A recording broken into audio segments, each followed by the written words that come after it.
బైబిల్లో రెండు పేర్లు ఒకేలాగా ఉన్నట్టుగా కనిపిస్తాయి, కానీ రెండు ఒకటి కాదు. యెషయా అనే పేరుంది, అది ప్రవక్త అయిన యెషయా గ్రంథం రాసినటువంటి యెషయా ప్రవక్త పేరు. కానీ మనం చదువుతున్నది ప్రవక్త యొక్క జీవితాన్ని కాదు. ఈయన యూదా రాజైనటువంటి యోషియా. యెషయా వేరు, యోషియా వేరు. యోషియా కుమారుడే యెహోయాకీము. యెహోయాకీమును గురించి మనము పోయిన వారం మనం నేర్చుకున్నాం. దేవుని ధర్మశాస్త్ర గ్రంథాన్ని, లేదా దేవుడు యెర్మియా ద్వారా రాయించినటువంటి ఆ గ్రంథాన్ని కాల్చివేసినటువంటి వాడు, ప్రజల దగ్గర అన్యాయంగా పన్ను వసూలు చేసినటువంటి వాడు. ఇవన్నీ కూడా యెహోయాకీము యొక్క జీవితంలో మనము చూసాం. అయితే యెహోయాకీమును గురించి మనము చదువుతూ అతని తండ్రి చాలా గొప్ప ఆత్మీయుడు అనే మాటను మీకు తెలియజేశాను. ఎంత గొప్ప ఆత్మీయుడు యెహోయాకీము యొక్క తండ్రి అంటే, అతనికి ముందున్నటువంటి రాజులలో కానీ అతని తర్వాత వచ్చినటువంటి రాజులలో కానీ అతని వలె దేవుని ధర్మశాస్త్రాన్ని పూర్ణ హృదయముతో, పూర్ణ మనస్సుతో, పూర్ణ బలముతో, మోషే నియమించినటువంటి ఆజ్ఞలను గైకోవడానికి ప్రయత్నం చేసినవాడు, ఆ విధంగా జీవించినవాడు ఒక్కరు కూడా లేరు అనేటటువంటి అంత స్థాయి కలిగినటువంటి యథార్థవంతుడే యోషియా అని మనం చూసాం. నిజంగానే యోషియా అంత గొప్ప ఆత్మీయుడా? అతని యొక్క జీవితం ఏంటి, అతడు చేసిన పనులేంటి, అతని గురించి అంత గొప్ప మాట వ్రాయడానికి కారణాలేంటో మనం ఈరోజు చూద్దాం. రండి, 2వ రాజుల గ్రంథము 22వ అధ్యాయము. యోషియా గురించి మనం నేర్చుకుందాం. 22వ అధ్యాయము, 2వ రాజుల గ్రంథము 22వ అధ్యాయము 1వ వచనం నుంచి చదువుదాం. యోషియా ఏలనారంభించినప్పుడు 8 ఏండ్ల వాడై యెరూషలేమునందు 31 సంవత్సరములు ఏలెను. అతని తల్లి బొస్కతు ఊరివాడగు అదాయాకు కుమార్తె అయిన యెదీదా. చాలు. యోషియా ఎవరి కుమారుడు అని అంటే, అతని తల్లి పేరు రాయబడింది. ఏమిటట ఆమె తల్లి? అతని యొక్క తల్లి ఎవరట? యెదీదా. అతని యొక్క తల్లి బొస్కతు ఊరివాడగు అదాయాకు కుమార్తె అయిన యెదీదా.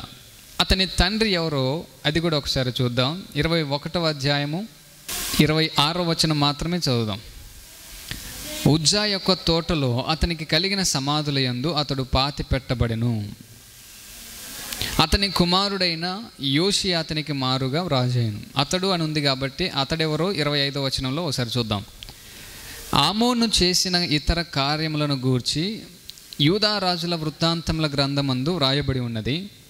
ఉజ్జా యొక్క తోటలో అతనికి కలిగిన సమాధి యందు అతడు పాతి పెట్టబడెను. ఎవరు? ఆమోను. ఇప్పుడు అతని స్థానంలో అతని కుమారుడైన యోషియా అతనికి మారుగా రాజాయను.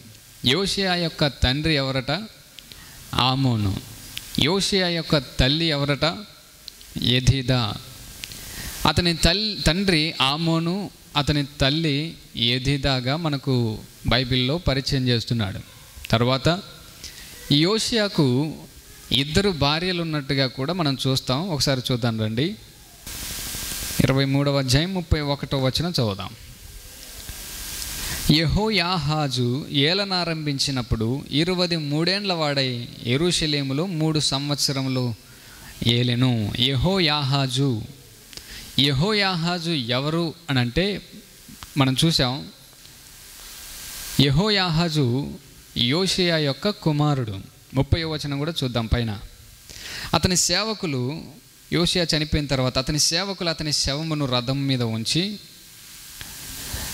మెగిద్దో నుండి యెరూషలేమునకు తీసుకుని వచ్చి అతని సమాధి యందు పాతిపెట్టిరి. అప్పుడు దేశపు జనులు యోషియా కుమారుడైన యెహోయాహాజును తీసుకొని అతనికి పట్టాభిషేకము చేసి అతని తండ్రికి మారుగా అతన్ని రాజుగా ఉంచిరి. అంటే యోషియా కుమారుడైన యెహోయాహాజును రాజుగా చేశారు.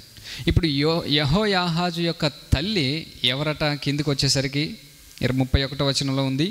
యెహోయాహాజు ఏలనారంభించినప్పుడు 23 ఏండ్ల వాడై యెరూషలేములో 3 మాసములు ఏలును. అతని తల్లి లిబ్నా ఊరి వాడైన ఇర్మియా కుమార్తెయగు హమూటలు. ఎవరట? యెహోయాహాజు తల్లి అమూటలైతే ఈ యెహోయాహాజు తండ్రి ఎవరు? యోషియా కదా. అనగా ఈ యోషియా యొక్క భార్య, అతని భార్య పేరు ఏమిటి? హమూటలుగా మనకు పరిచయం అవుతుంది. తరువాత యెహోయాహాజు అనేటటువంటి వ్యక్తి మొదటి కుమారుడిగా మనం చూస్తున్నాం.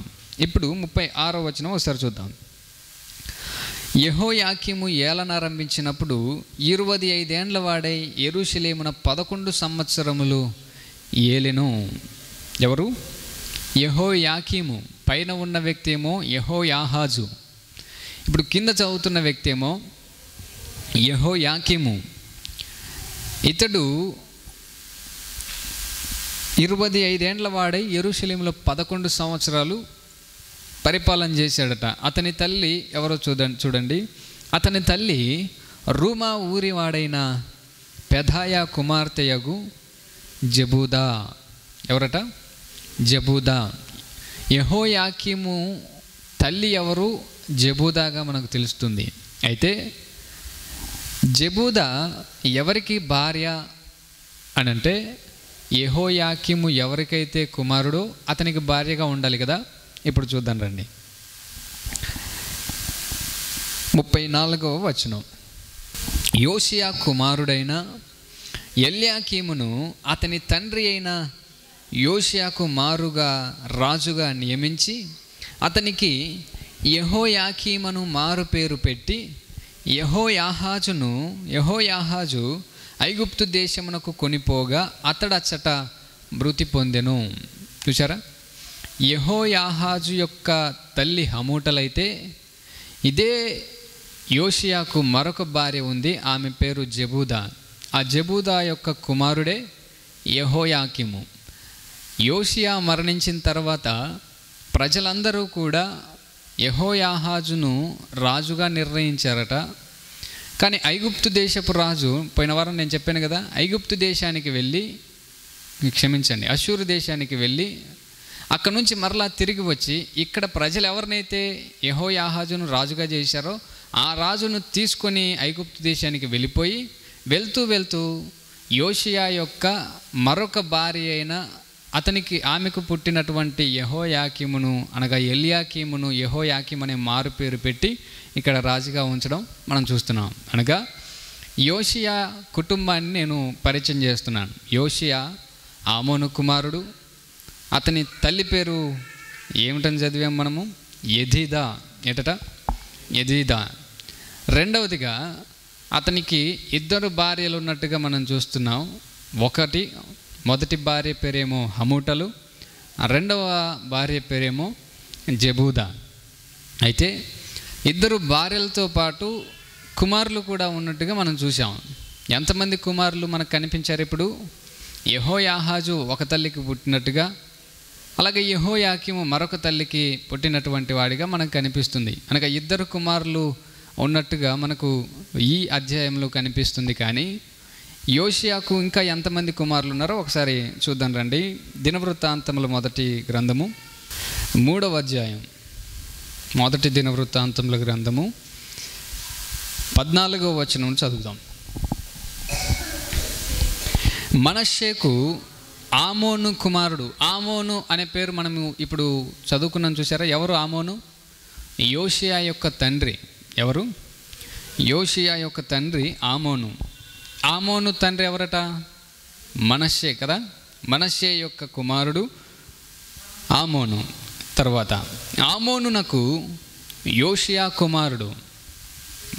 తర్వాత యోషియా కుమారులు ఎవరనగా జ్యేష్ఠుడు యెహోనాను, రెండవ వాడు యెహోయాకీము, మూడవ వాడు సిద్కియా, నాలుగవ వాడు షల్లూము. ఎవరట?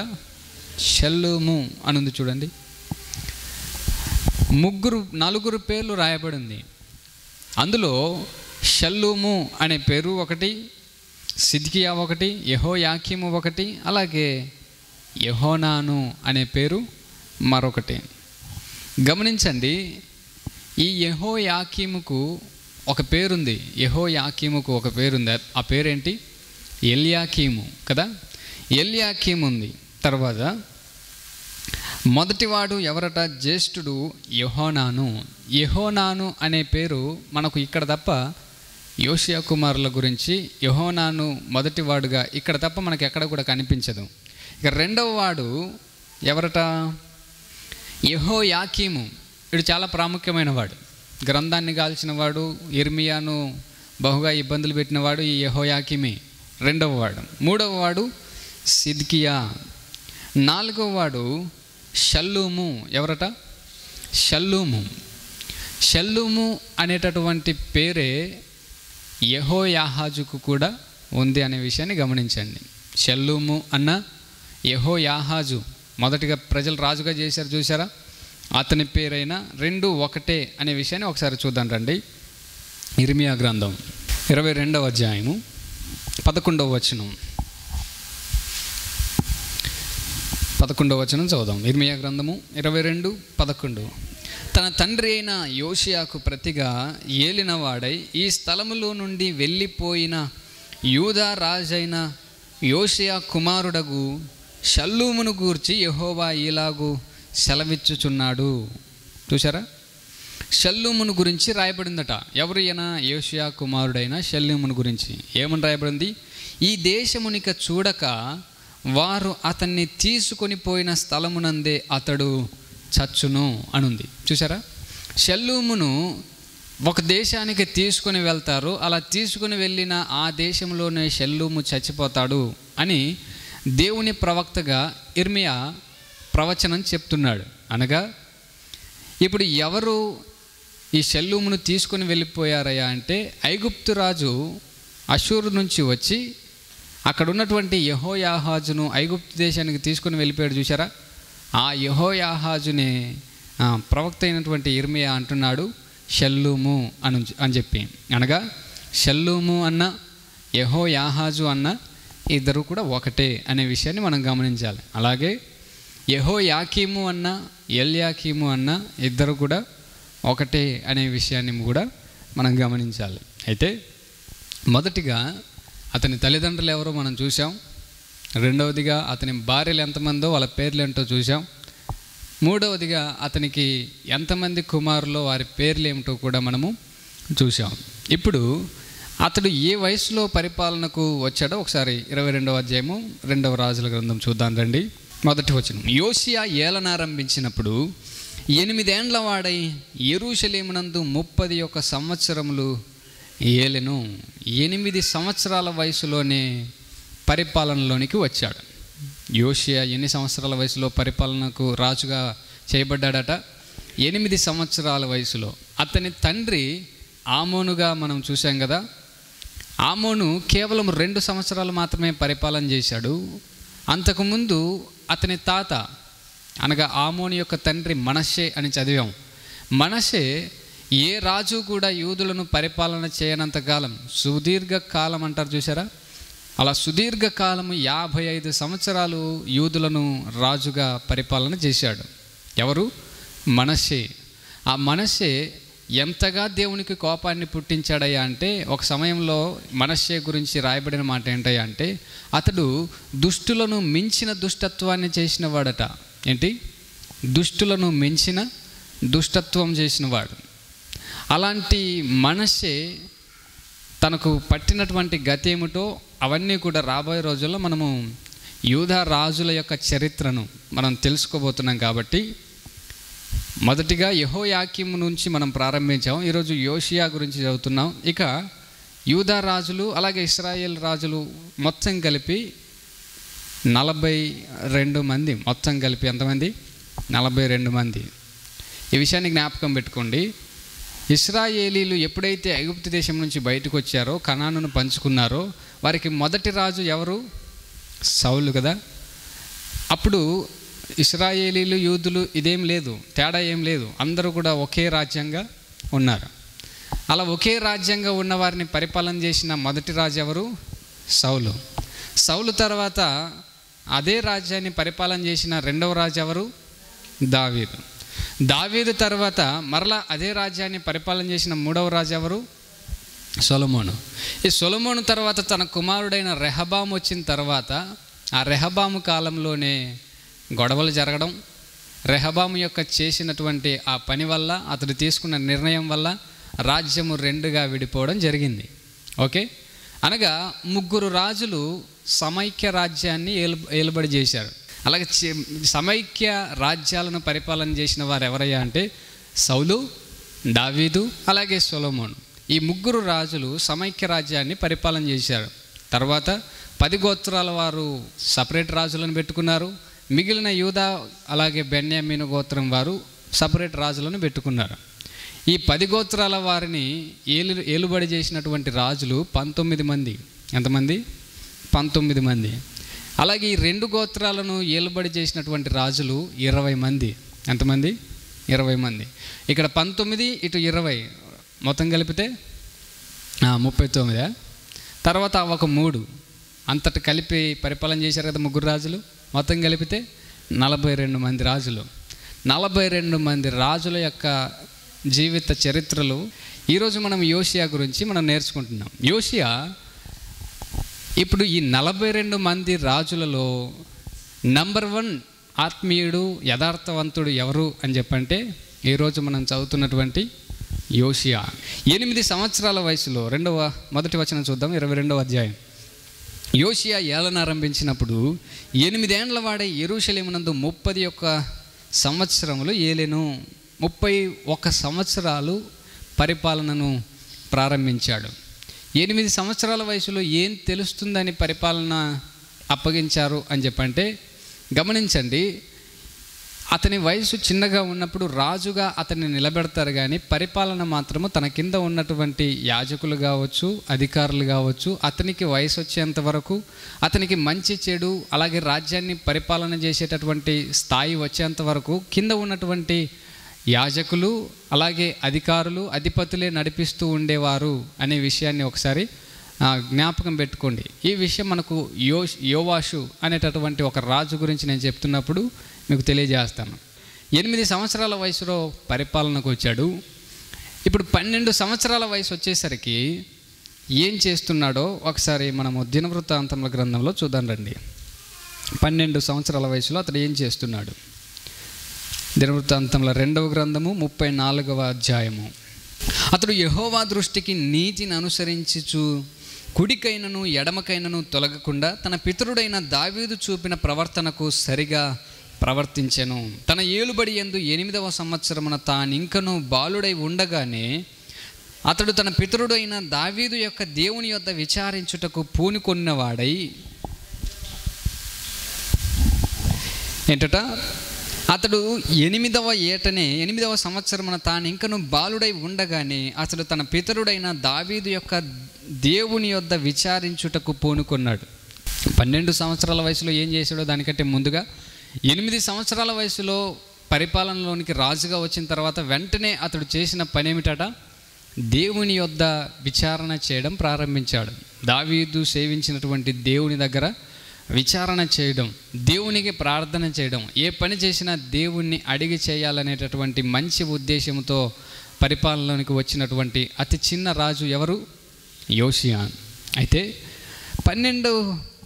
12వ ఏట ఉన్నత స్థలములను, దేవతా స్తంభములను పడగొట్టి చెక్కిన విగ్రహములను, పోత విగ్రహములను తీసివేసి యూదా దేశమును యెరూషలేమును పవిత్రము చేయనారంభించెను. చూసారా, చిన్న వయసులో ఉన్నప్పుడు 12 సంవత్సరాల వయసులో ఉన్నప్పుడే యోషియా చేస్తున్నటువంటి పనులేమిటట? యెరూషలేము దేవాలయాన్ని, యెరూషలేములో తన తాతగారైనటువంటి ఎవరు మనష్షే నిలబెట్టినటువంటి దేవతా విగ్రహాలన్నింటినీ కూడా తీసివేసి దేవుని యొక్క ఆలయాన్ని అలాగే యెరూషలేమును పవిత్రపరిచేటటువంటి కార్యక్రమాన్ని మొదలుపెట్టాడు. దేవాలయాన్ని, యెరూషలేమును పునరుద్ధరించేటటువంటి పనిని ప్రారంభించాడు. ఎవరు? ఒక చిన్న బాలుడు. దేవుని గురించి ఆలోచించేవాడు కాబట్టి, దేవుని యందు భయము కలిగిన వాడు, లేదా దేవుడంటే భక్తి కలిగిన వాడు కాబట్టి దేవుని మందిరం గురించి కూడా ఆలోచించడము మొదలుపెట్టాడు. చూడండి, యోషియాను మనం చూస్తున్నప్పుడు మనకు నేర్పిస్తున్నటువంటి పాఠం ఏంటో తెలుసా? నువ్వు దేవుని గురించి ఆలోచించేవాడివైనట్లయితే దేవుని నివాస స్థలమైన మందిరమును గురించి కూడా నీవు ఆలోచిస్తావు. మందిరంలో పాడైపోయిన స్థలాలను, పాడైపోయినటువంటి చోట్లను ఇప్పుడు ఏం చేస్తున్నాడట యోషియా? బాగు చేయడం ప్రారంభిస్తున్నాడు. తర్వాత అతడు చూచుచుండగా జనులు బయలు దేవతల బలిపీఠములను పడగొట్టి వాటిపైనున్న సూర్య దేవతల విగ్రహములను అతని ఆజ్ఞ చొప్పున నరికివేసి దేవతా స్తంభములను, చెక్కిన విగ్రహములను, పోత విగ్రహములను తుత్తునీలుగా కొట్టి చూర్ణము చేసి వాటికి బలులను అర్పించిన వారి సమాధుల మీద చల్లివేసిరి. చూసారా? ఎవరెవరైతే ఇలాంటి విగ్రహాలను, సూర్య దేవతల విగ్రహాలను, అషేరాదేవికి సంబంధించిన విగ్రహాలను పెట్టి వాటికి పూజలు చేశారో, బలులు అర్పించారో, అలా బలులు అర్పించిన వాళ్ళు, పూజలు చేసిన వారు ఇప్పుడు లేరు, చనిపోయారు. చనిపోయి సమాధులలో ఉంటే అలాంటి సమాధులలో ఉన్నటువంటి వారి సమాధుల మీద ఈ విగ్రహాలకు సంబంధించిన పొడినట ఏం చేశాడు? చల్లేశాడు. మీ వల్లనే కదరా ఇలాంటి పరిస్థితి వచ్చిందని చెప్పి. అనగా సమాధుల మీద విగ్రహాలకు సంబంధించినటువంటి ఆ బూడిదను చల్లడం అంటే ఏంటో తెలుసా? ఆ సమాధులను అపవిత్రపరచడం. ఏం చేయడం? అపవిత్రమైనటువంటి ప్రజలుగా మీరు జీవించారు, మీరు అపవిత్రులు అని చెప్పి ఆ సమాధులను అపవిత్రం చేశాడు. తర్వాత 5వ వచనం, బయలు దేవత యాజకుల శల్యములను బలిపీఠముల మీద అతడు కాల్పించి యూదా దేశమును యెరూషలేమును పవిత్రపరచెను. బయలు దేవత యాజకుల శల్యములు ఎవరట? బయలు దేవతలకుగా పూజలు చేయడానికి, బలులు అర్పించడానికి యాజకులు ఉంటారు చూసారా, పూజారులు అంటారు చూసారా, అలాంటి వారి యొక్క శల్యములను ఏం చేశాడట? బలిపీఠముల మీద అతడు కాల్పించాడు. అలాంటి యాజకులు దేవునికి కాకుండా, దేవునికి సంబంధం లేకుండా విగ్రహాలకు ఆరాధన చేసినటువంటి, బలులు అర్పించినటువంటి వారు చనిపోయి సమాధిలో పెట్టబడి ఉంటే ఆ సమాధులను త్రవ్వించి వారి ఎముకలను తీసుకొని వచ్చి ఏం చేశాడట? కాల్చి పడేశాడు. అలా కాల్పించి ఏం చేశాడు మరి? వారు ఏ బలిపీఠాల మీద అయితే బలులు అర్పించారో అదే బలిపీఠాల మీద వీరి యొక్క ఎముకలకు సంబంధించినటువంటి పొడిని చల్లేశాడు. ఇది కేవలము అతని యొక్క ఉద్దేశం మాత్రమే కాదు, కానీ చదువుతున్నటువంటి, మనం తెలుసుకోబోతున్నటువంటి రాజులలో దేవుడు అసలు యోషియా పుట్టకముందే కొన్ని వందల సంవత్సరాల క్రితమే యోషియా గురించి ఒక మాట రాయించాడు. 1 రాజుల గ్రంథము 13వ అధ్యాయం 1వ వచనం నుంచి కూడా చదువుదాం. అంతటా దైవజనుడైన ఒకడు యెహోవా చేత సెలవునొంది యూదా దేశము నుండి బేతేలునకు వచ్చెను. ధూపము వేయుటకై యెరోబాము ఆ బలిపీఠమున వద్ద నిలిచి ఉండగా ఆ దైవజనుడు యెహోవా ఆజ్ఞ చేత బలిపీఠమునకు ఈ మాట ప్రకటన చేసెను. బలిపీఠమునకు ఒక దైవజనుడు ఒక ప్రకటన చేస్తున్నాడట. బలిపీఠంతో మాట్లాడుతున్నాడు. ఏమని? బలిపీఠమా, బలిపీఠమా, యెహోవా సెలవిచ్చినదేమనగా, దావీదు సంతతిలో యోషియా అనునొక శిశువు పుట్టును, యోషియా అనునొక శిశువు పుట్టును. నీ మీద ధూపము వేసి ఉన్నత స్థలము యొక్క యాజకులను అతడు నీ మీద అర్పించును. అతడు మనుష్య శల్యములను నీ మీద దహనము చేయును. చూసారా? యోషియా ఇంకా పుట్టలేదు. యోషియా కాదు కదా, యోషియా తండ్రి అయిన ఆమోను పుట్టలేదు, మనష్షే పుట్టలేదు. ఇది ఏ కాలము? యెరోబాము పరిపాలన చేస్తున్నటువంటి కాలం. యెరోబాము అనగానే గమనించండి, సొలొమోను చేస్తున్నటువంటి కాలంలోనే సొలొమోను యొక్క కుమారుడైన రెహబాముకు వ్యతిరేకంగా ప్రజలను రేపి రాజ్యము 2 భాగాలుగా చేయడానికి కారణమైనటువంటి వాడు ఎవరో తెలుసా? యెరోబాము. ఈ యెరోబాము రెహబాము కాలంలో జీవిస్తున్నటువంటి వాడు. అనగా రెహబాము తర్వాత తన కుమారుడైన తర్వాత వచ్చినటువంటి దాదాపు 4-5 తరాల వారు ఇంకా ఎవరు కూడా జన్మించలా. అన్ని వందల సంవత్సరాలే యెరోబాము చేసినటువంటి పనిని బట్టి ఒక దైవజనుడు వచ్చి ప్రకటన చేశాడట. ఏమని? దావీదు సంతానంలో ఒకడు పుట్టబోతున్నాడు. అతని పేరు యోషియా అనే ఒక శిశువు పుడతాడు. అతడు ఏం చేస్తాడట? నీ మీద ధూపము వేసిన ఉన్నత స్థలం యొక్క యాజకులను అతడు నీ మీద అర్పించును. అతడు మనుష్య శల్యములను నీ మీద దహనము చేయును. చేశాడా లేదా? యోషియా తన 12వ సంవత్సరంలో ఏం చేశాడట? ఏ బయలుదేవతలకైతే వీళ్ళు పూజలు చేశారో, బలులు అర్పించారో, అలాంటి వారు చనిపోయి సమాధుల్లో ఉన్న వాటిని తవ్వి మరలా తీసుకొని వచ్చి అదే బలిపీఠం మీద ఏం చేశాడు? దహనం చేశాడు. చూడండి, అనగా దేవుడు యోషియా జన్మించాలి, యోషియా జన్మిస్తాడు అని చెప్పి ప్రవచనం ముందుగానే పలకబడినటువంటి అద్భుతమైనటువంటి రాజే మనం చూస్తున్నటువంటి యోషియా రాజు. ఇక ఈ యోషియా గురించి కాకుండా ఏ రాజు గురించి కూడా పేరు పెట్టి పలానా రాజు జన్మించబోతున్నాడు అని చెప్పి బైబిల్లో లేదు, యూదా ఇశ్రాయేలు రాజులలో. కానీ మరలా కోరేషు గురించి మాత్రం రాయబడింది. కోరేషు ఇంకా జన్మించలేదు, కానీ బబులోను దేశానికి వీళ్ళందరూ కూడా కొనిపోయిన తర్వాత మరలా వారిని కోరేషే తిరిగి పంపించేస్తాడని చెప్పి కోరేషు గురించి రాయబడింది. కానీ యూదా ఇశ్రాయేలు రాజులలో ఎవరి గురించి కూడా ప్రవచనంగా ఇంకా వారు పుట్టకముందే వారి పేరెత్తి రాయలా. కానీ యోషియా గురించి రాయబడింది. చూడండి 6వ వచనం. ఆ ప్రకారము అతడు మనష్షే, ఎఫ్రాయిము, షిమియోను దేశముల వారి పట్టణములోను, నఫ్తాలి మన్యమందును చుట్టుపట్లనున్న పాడు స్థలములన్నింటను బలిపీఠములను పడగొట్టెను. బలిపీఠములను, దేవతా స్తంభములను పడగొట్టి చెక్కిన విగ్రహములను చూర్ణము చేసి ఇశ్రాయేలీల దేశమంతటనున్న సూర్య దేవతా విగ్రహములన్నింటినీ నరికివేసి అతడు యెరూషలేమునకు తిరిగి వచ్చెను. చూసారా, అన్నింటినీ కూడా అపవిత్రం చేశాడు, అన్నింటినీ కూడా నరికివేశాడు. 23వ అధ్యాయము 3వ వచనం చదువుదాం. 3వ వచనంలో ఆయన నిలబడి ప్రజలందరితో ఒక నిబంధన చేయించాడు. నిబంధన చేయించిన తర్వాత 4వ వచనంలో ఈ మాట చూద్దాం. రాజు బయలుదేవతకును, అషేరా దేవికిని, నక్షత్రములకును చేయబడిన ఉపకరణములన్నింటినీ యెహోవా ఆలయంలో నుండి యువతులకు తీసుకుని రావాలనని ప్రధాన యాజకుడైన హిల్కీయాకును 2వ వరుస యాజకులకును ద్వారపాలకులను ఆజ్ఞనీయగా హిల్కీయా వాటిని యెరూషలేము వెలుపల కిద్రోను పొలములో కాల్చివేసి బూడిదను బేతేలు ఊరికి పంపివేసెను. చూసారా, అషేరా దేవికి, నక్షత్రాలకు వీరు దేవుని మందిరంలోనే విగ్రహాలకు నిర్మించారట. ఏ దేవుని మందిరంలో? సొలొమోను కట్టించాడు చూసారా, ఆ దేవుని మందిరంలో విగ్రహాలను ఏర్పాటు చేశాడట. ఎవరు? ఇతనికంటే ముందున్నటువంటి ఆ మనష్షే కావచ్చు, తనకంటే ముందున్నటువంటి ఆమోను అనేటటువంటి ఆ రాజులు కావచ్చు. వీళ్ళందరూ కూడా యెరూషలేము మందిరాన్ని అపవిత్రం చేస్తున్నప్పుడు ఆ మందిరాన్ని మరలా పునరుద్ధరించడానికి దేవుడు ఎవరిని ఏర్పరచుకున్నాడు? చూడండి, యోషియాని ఏర్పరచుకున్నాడు. బయలుదేవతలకు ఎవరైతే ఆరాధన చేస్తున్నారో, బయలుదేవతలకు ఎవరైతే పూజలు చేస్తున్నారో ఆ పూజలతో పాటు అక్కడ ఉన్నటువంటి యాజకులతో వచ్చినటువంటి స్త్రీలు వ్యభిచారం కూడా చేయాలట. అందుకనే ఆ దేవతలను, ఆ దేవతా స్తంభాలను, వీటన్నిటిని కూడా పడగొట్టాలని చెప్పి దేవుడు ఏర్పాటు చేసాడు, ఒక నిర్ణయం తీసుకున్నాడు. గమనించండి, ఇదంతా కూడా కనాను దేవతలకు సంబంధించినటువంటివి.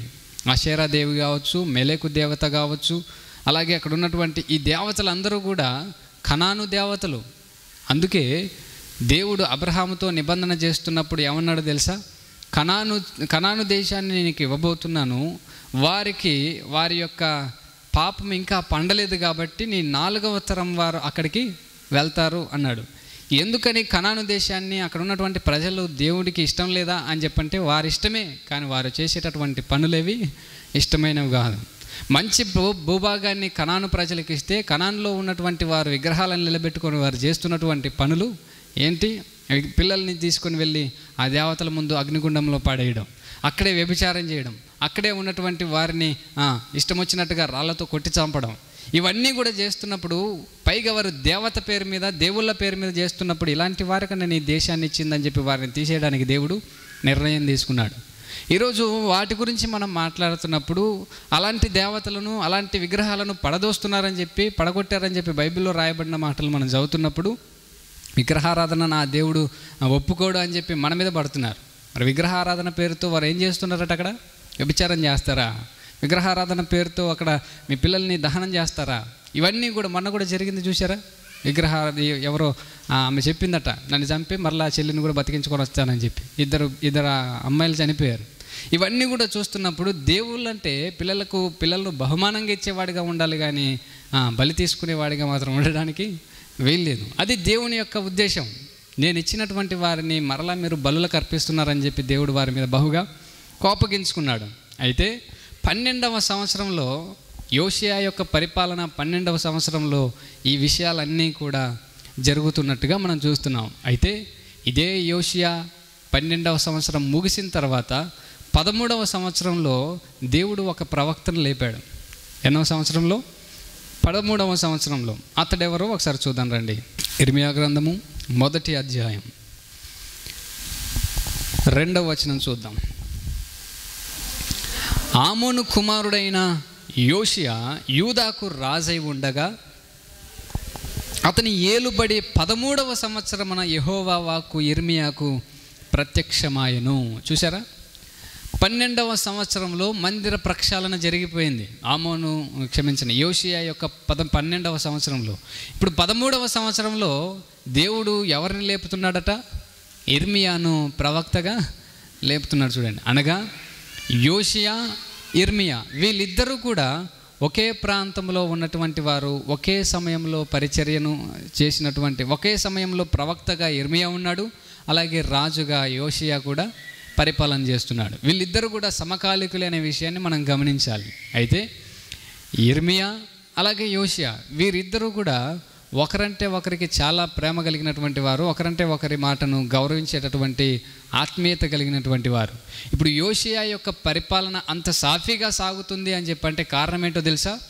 దేవుడు యోషియాకు మార్గనిర్దేశం చేయడానికి ఇర్మియా ప్రవక్తను లేవనెత్తాడు. కాబట్టి ఇర్మియా ప్రవక్తను దేవుడు ఎందుకు లేవనెత్తాడయ్యా అంటే, అప్పటికే ఇర్మియా గ్రంథంలో మనం చదువుతున్నప్పుడు మనం చూస్తాం, అప్పటికే అబద్ధ ప్రవక్తలు అనేక మంది లేచారు. అనేక మంది బయలుదేవతలకు సంబంధించినటువంటి ప్రవక్తలు ఉన్నారు. అలాంటి సమయంలో ఇప్పుడు యోషియాకు దేవుని ధర్మశాస్త్ర గ్రంథం దొరికింది. 13వ సంవత్సరంలో ఏం జరిగిందో చూద్దాం రండి. 2వ రాజుల గ్రంథము 22వ అధ్యాయం 3వ వచనం. రాజైన యోషియా ఏలుబడిలో 18వ సంవత్సరమందు మెషుల్లామునకు పుట్టిన అజల్యా కుమారుడగు శాస్త్రియును షాఫానును యెహోవా మందిరమునకు పొమ్మని చెప్పి రాజు అతనితో ఇలాగూ సెలవిచ్చెను. నీవు ప్రధాన యాజకుడైన హిల్కీయా యొద్దకు పోయి ద్వారపాలకులు జనుల యొద్ద వసూలు చేసి యెహోవా మందిరములో ఉంచిన రొక్కపు మొత్తము చూడుమని అతనితో చెప్పెను. యెహోవా మందిరపు పనికి అధికారులై పని జరిగించు వారికి ఆ ద్రవ్యము అప్పగించిన తరువాత యెహోవా మందిరమందలి శిథిలమైన స్థలములను బాగు చేయుటకై యెహోవా మందిరపు పని చేయు కూలివారికి వారు దానిని ఇయ్యవలెననియు, వడ్ల వారికి, శిల్పకారులకు, కాశపని వారికి మందిరం బాగు చేయుటకై మ్రాణులనేమి చెక్కిన రాళ్ళనేమి కొనుటకు ఇయ్యవలనని నీవు తెలియజెప్పుము. చూసారా? మందిరాన్ని ఎక్కడెక్కడైతే పడిపోయిందో, ఎక్కడెక్కడైతే పడగొట్టబడిందో వాటన్నిటినీ కూడా నీవు బాగు చేయాలి. కాబట్టి ప్రజల దగ్గర మనం వసూలు చేసినటువంటి పన్ను ఎంత ఉందో మీరు వెళ్ళి ఆ రొక్కపు మొత్తం ఎంత ఉందో చూడండి అని చెప్పి రాజుగారు ఒక శాస్త్రిని పంపిస్తున్నాడు కదా. అలా శాస్త్రి గారు ఒక యాజకునికి మరి ఆ మాట చెప్తే ఇప్పుడు వెళ్ళారట, చూస్తున్నారు ఆ మందిరంలో ఏం చేస్తున్నారో చూడండి. 8వ వచనంలో అంతటా ప్రధాన యాజకుడైన హిల్కీయా యెహోవా మందిరమందు ధర్మశాస్త్ర గ్రంథము నాకు దొరికినని షాఫాను అను శాస్త్రితో చెప్పి ఆ గ్రంథమును షాఫానునకు అప్పగించెను. అతడు దానిని చదివి రాజునందుకు తిరిగి వచ్చి, చూసారా, రాజుగారేమో శాస్త్రి అయిన షాఫానుకు ఒక పని అప్పగించాడు. మందిరంలో ఎంత డబ్బు ఉందో అదంతా కూడా మందిరాన్ని బాగు చేయడానికి వాడండి అని చెప్పంటే ఆ శాస్త్రి కాస్త ప్రధాన యాజకునికి ఆ బాధ్యతను అప్పగిస్తే ఆ ప్రధాన యాజకునికట దేవుని ధర్మశాస్త్ర గ్రంథము దొరికింది. ఏం దొరికింది? దేవుని ధర్మశాస్త్ర గ్రంథం దొరికింది. దేవుని మందిరంలో దేవుని ధర్మశాస్త్ర గ్రంథము దొరకడం ఏంటి ఒకసారి ఆలోచన చేయండి. అనగా దేవుని మందిరంలో అప్పటికి దేవునికి సంబంధించిన మందసం ఉండాలి, ఆ మందసంతో కూడినటువంటి కెరూబులు ఉండాలి. అంతేగాని దేవుని మందసం దగ్గర ఇప్పుడు ఏమి నిలబడ్డాయి? బయలుదేవతలకు సంబంధించినటువంటి విగ్రహాలు నిలబడ్డాయి. ఇప్పుడు దేవుని మందసానికి అక్కడ విలువ లేదు, దేవుని ధర్మశాస్త్రానికి అక్కడ విలువ లేదు. కాబట్టి ఏదో ఒక మూలన ధర్మశాస్త్ర గ్రంథం దొరికిందట. దేవుని ఆలయంలో ఏం దొరికింది? ఎక్కడో మూలన ధర్మశాస్త్ర గ్రంథం దొరికింది. ఎలా వెళ్ళింది అక్కడికి ధర్మశాస్త్ర గ్రంథము? ద్వితీయోపదేశకాండము 31వ అధ్యాయము 25వ వచనం చదువుదాం.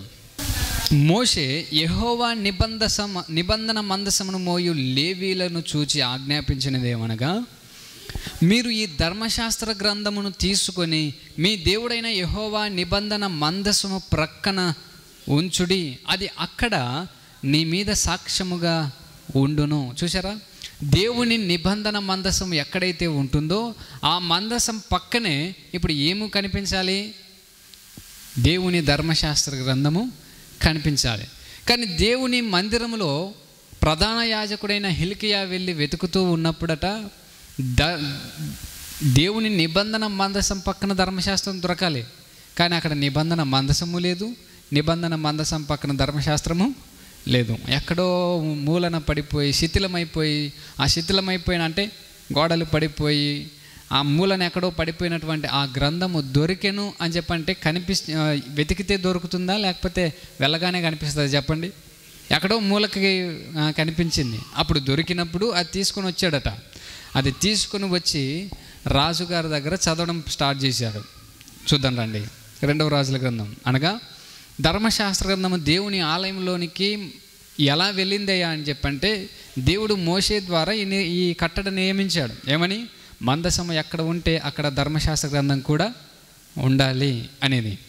అయితే ఇప్పుడు అలా పెట్టబడినటువంటి ఆ ధర్మశాస్త్ర గ్రంథము దొరికింది హిల్కియాకు. అది తీసుకుని వచ్చి రాజుకు అప్పగించినప్పుడు రాజు సముఖమున చదవబడింది. 10వ వచనం, యాజకుడైన హిల్కియా నాకు ఒక గ్రంథము అప్పగించినని రాజుతో చెప్పి ఆ గ్రంథమును రాజు సముఖమందు చదివెను. రాజు ధర్మశాస్త్రము గల ఆ గ్రంథపు మాటలు వినినప్పుడు తన బట్టలు చింపుకొనెను. చూసారా, రాజు ఎదుట చదివించారో, రాజు ఎదుట చదువుతున్నప్పుడు ఆ మాటల్లో ఉన్నటువంటి శక్తిని లేదా ఆ మాటలను దేవుడు తనతో మాట్లాడినట్టుగా రాజు భావించి తన బట్టలను ఏం చేశాడు? చింపుకున్నాడు. ఎవరు? ఈ రాజు పేరేంటి? యోషియా. దేవుని మాటలు విన్నప్పుడు తన హృదయాన్ని దేవునికి అప్పగించి తన బట్టలనట చింపుకున్నాడు. ఇదే రాజుగారి కుమారుడు ఉన్నాడు. అతని పేరు ఏం పేరు? యెహోయాకీము. ఇదే దేవుని ధర్మశాస్త్ర గ్రంథపు మాటలను యెహోయాకీము కూడా విన్నప్పుడు వింటూ ఉండగానే చాకుతో ఏం చేశాడట? ఆ గ్రంథాన్ని చింపేశాడు. తండ్రి ఏమో బట్టలు చింపుకుంటున్నాడు దేవుని మాటలు విని, కుమారుడు ఏం చేస్తున్నాడు? ఆ గ్రంథాన్నే చింపేస్తున్నాడు. చూసారా, పండిత పుత్ర పరమసుంట అంటారు. చూసారా, అది పరిస్థితి. తండ్రి ఏమో దేవుని మాటలకు గొప్పగా విలువనిస్తున్నాడు, కానీ కుమారుడు మాత్రం ఆ మాట అంటే అస్సలు పడనట్టుగా జీవిస్తున్నాడు. అయితే ఈ తండ్రి గురించి ఏం చెప్పబడిందో ఆ మాట చదివి మనం ముగించుకుందాం రండి. 12వ వచనం, తరువాత రాజు యాజకుడైన హిల్కియాను, షాఫాను కుమారుడైన అహికామును, మికాయా కుమారుడైన అక్బోరును, షాఫాను అను శాస్త్రిని, అషాయాను రాజసేవకుల్లో ఒకరిని పిలిపించి ఆజ్ఞాపించినదేమనగా, మీరు పోయి దొరికిన ఈ గ్రంథపు మాటలు నా విషయంలోను, జనుల విషయంలోను, యూదా వారందరి విషయంలోను యెహోవా యొద్ద విచారణ చేయుడి. ఈ మాటలు వింటున్నప్పుడు నా మనసు కరిగిపోతుంది. ఈ మాటలు వింటున్నప్పుడు నాకు ఏమీ తోచకుండా ఉంది. కాబట్టి మీరు మన జనుల విషయంలో, నా విషయంలో, ప్రజల విషయంలో దేవుని యొక్క ఉద్దేశం ఏమిటో ఒకసారి విచారణ చేయండి. విచారణ చేయాలి అని చెప్పంటే ప్రవక్త దగ్గరకు వెళ్ళండి అన్నాడు. ఆ ప్రవక్త దగ్గరకు వెళ్ళాలి అని చెప్పి అన్నప్పుడు ఆ కాలంలో వారికి దగ్గరలో ఉన్నటువంటి ప్రవక్తిని ఒక ఆమె ఉంది. ఈమె స్త్రీ, ఆమె పేరు హుల్దా. ఏం పేరు? ఆమె పేరు హుల్దా అనేటటువంటి ప్రవక్తిని యొద్దకు వెళ్ళారట. ఆమె ఏం చెప్తుందో ఒకసారి చూడండి. 13వ వచనం, మీరు పోయి దొరికిన ఈ జనుల విషయంలోను, యూదా వారందరి విషయంలోను యెహోవా యొద్ద విచారణ చేయుడి. మన పితరులు తమ విషయంలో వ్రాయబడి ఉన్న దానంతటి ప్రకారము చేయక ఈ గ్రంథపు మాటలను వినరు వారైరి గనుక యెహోవా కోపాగ్ని మన మీద ఇంత అధికముగా మండుచున్నది. కాబట్టి యాజకుడైన హిల్కియాయు, అహికామును, అక్బోరును, షాఫాను, ఆషాయను ప్రవక్తియగు హుల్దా యొద్దకు వచ్చిరి. ఆమె వస్త్రశాలకు అధికారియగు హర్హషకు పుట్టిన ట్విక్వాకు కుమారుడైన షల్లూమునకు భార్య అయి యెరూషలేములో 2వ భాగమందు కాపురస్తురాలై ఉండెను. ఈమె యొద్దకు వారు వచ్చి మాట్లాడగా ఆమె వారితో ఇట్లా ఏమనింది? మిమ్మును నా యొద్దకు పంపిన వానితో ఈ మాట తెలియజెప్పుడి. యెహోవా సెలవిచ్చినదేమనగా, యూదా రాజు చదివించిన గ్రంథంలో రాయబడి ఉన్న కీడంతటిని ఏదియు విడిచిపెట్టకుండా నేను ఈ స్థలం మీదికి దాని కాపురస్తుల మీదికి రప్పింతును. చూసారా, ఏ మాటలు చదివినప్పుడు రాజు బట్టలు చింపుకున్నాడట? రాబోతున్నటువంటి కీడును గురించినటువంటి మాటలను చదివినప్పుడు రాజు బట్టలు చింపుకున్నాడు. అనగా కీడు రాబోతుంది అనేటటువంటి విషయం రాజుకు ఎలా తెలిసింది అంటే ధర్మశాస్త్ర గ్రంథంలో రాయబడినటువంటి మాటలను బట్టి తెలిసింది. ఏ ధర్మశాస్త్ర గ్రంథం అది? వారికి దొరికినటువంటి ధర్మశాస్త్ర గ్రంథం. అనగా వారికి ఏ ధర్మశాస్త్ర గ్రంథంలో ఏ పుస్తకాలు లేదా ఏ పుటలు, ఏ పత్రికలు లేదా ఏ పేపర్లు దొరికాయి అని చెప్పి కొంతమంది బైబిల్ పండితులు అంటున్నారయ్యా అంటే ద్వితీయోపదేశకాండం 28, 29, 30 అధ్యాయాలకు సంబంధించిన ఆ వాక్యాలు దొరికాయి అని చెప్పి అంటారు. కారణం ఏంటయ్యా అంటే 28వ అధ్యాయం ద్వితీయోపదేశకాండంలో దేవుని మాట వింటే వచ్చే ఆశీర్వాదాలు ఏమిటో అన్నీ కూడా చక్కగా రాయబడ్డాయి. దేవుని మాట వినకపోతే ఎలాంటి శాపములు వస్తాయో, ఎలాంటి కరువులు వస్తాయో, ఎలాంటి కష్టాలు వస్తాయో అవన్నీ కూడా ద్వితీయోపదేశకాండంలో రాయబడ్డాయి. ఈ విషయాలు వారికి ఆ గ్రంథంలో దొరికాయి కాబట్టి ఎప్పుడైతే ఆ మాటలు విన్నాడో బట్టలు చింపుకొని ప్రవక్తని దగ్గరకు పంపిస్తే ఆమె కూడా చెప్పింది ఏమని?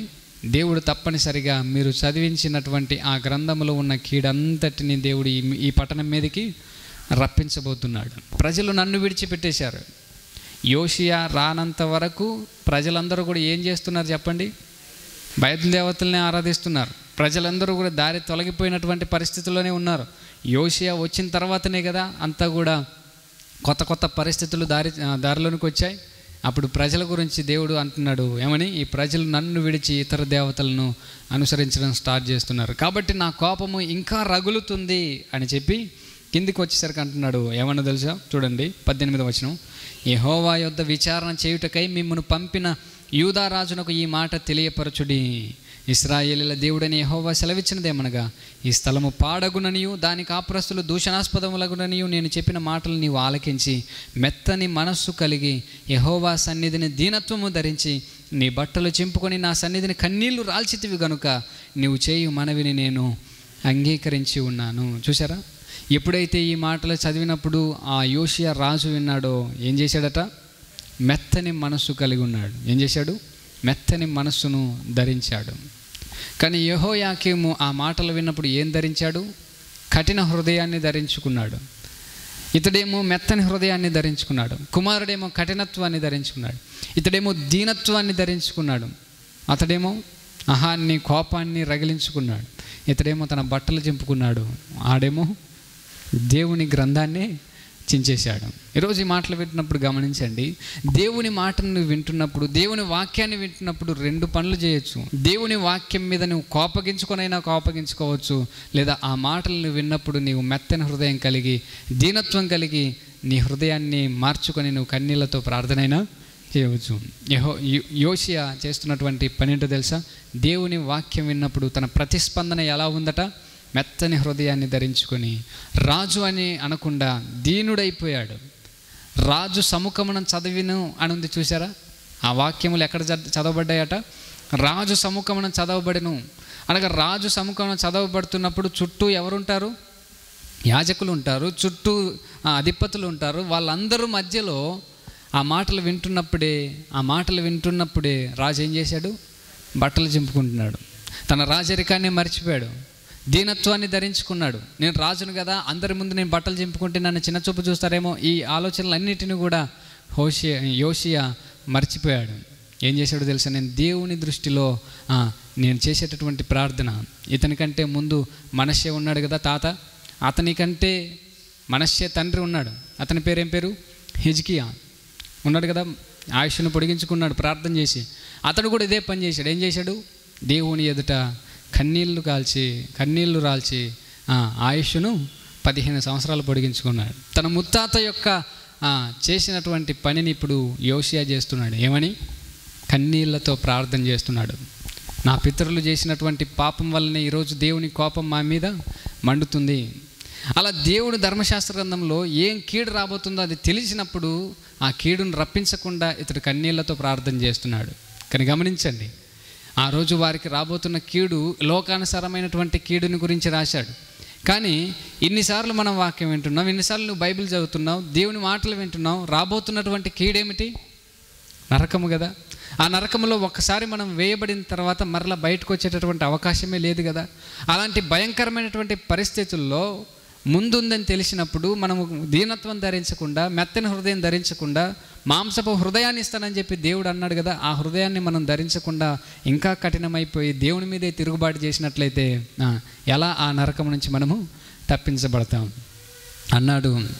ప్రవక్తిని అనింది ఏంటో తెలుసా? తప్పనిసరిగా ఈ పట్టణం మీదకైతే కీడు వస్తుంది, కానీ మీ రాజుగారితో చెప్పండి ఏమని, ఆ రాజు బ్రతికున్నప్పుడు మాత్రము రాదు. ఏంటట? ఆ రాజు బ్రతికున్నప్పుడు మాత్రం రాజు, ఆ రాజు చనిపోయిన తర్వాతనే వస్తుంది. ఆ రాజు నెమ్మదితోనే తను సమాధిలోనికి వెళ్తాడు. మీ రాజుగారికి మాత్రం శుభవార్త, మీ రాజు కాలంలో మాత్రం ఇలాంటి భయంకరమైన పరిస్థితులు, ఈ భయంకరమైనటువంటి రోజులు రావు. సమాధానంగానే నెమ్మదిగానే ఆ రాజు సమాధిలోనికి వెళ్తాడు. నేను ఈ స్థలం మీదకి రప్పింపబోవు కీడును నీవు నీ కన్నులతో చూడనే చూడవు, ఇదే యెహోవా వాక్కు. చూసారా అంటున్నారు. ఏమన్నా తెలుసా? నీవు మాత్రము ఈ కీడుని ఎప్పుడు కూడా కన్నులతో చూడనే చూడవు. ఇతని కుమారుడైన యెహోయాకీమే కదా, యెహోయాకీము కాలంలోనే కదా బబులోను రాజు వెంటనే దండయాత్రకు వచ్చాడు, దాడి చేశాడు, యెరూషలేము మందిరాన్ని పాడు చేశాడు, గోడలన్నీ పడగొట్టేశాడు. గమనించండి, యోషియా ఏమో పడిపోయిన శిథిలమైపోయినటువంటి వాడిని బాగు చేస్తే, కుమారుడు వచ్చినప్పుడు బాగు చేసిందే కాదు, అప్పటి వరకు ఉన్నది కూడా పడగొట్టబడే విధంగా జీవించాడు. రానున్నటువంటి రోజులు బహుభయంకరమైనటువంటి రోజులు, మనము అనుభవించేటటువంటి రోజులు బహుభయంకరమైనటువంటి రోజులు. అలాంటి పరిస్థితుల్లో మరి దేవుని వాక్యాన్ని విన్నప్పుడు, దేవుని వాక్యానికి లోబడి దీనత్వం ధరించి మెత్తన హృదయం కలిగినట్లయితే తప్పనిసరిగా దేవుడు అంటాడు ఏంటో తెలుసా? నువ్వు కన్నీళ్లు రాల్చితివి, నా ఎదుట నువ్వు దీనత్వం ధరించావు కాబట్టి నువ్వు నెమ్మదితోనే సమాధికి వెళ్తావు, నువ్వు నెమ్మదితోనే ఈ లోకాన్ని విడిచిపెడతావు. గమనించండి, భయంకరమైనటువంటి రోజును నువ్వు చూడవు. మన జీవితంలో అటువంటి కృపను పొందుకోవడానికి దేవుని సన్నిధిలో ప్రార్థన చేద్దామా?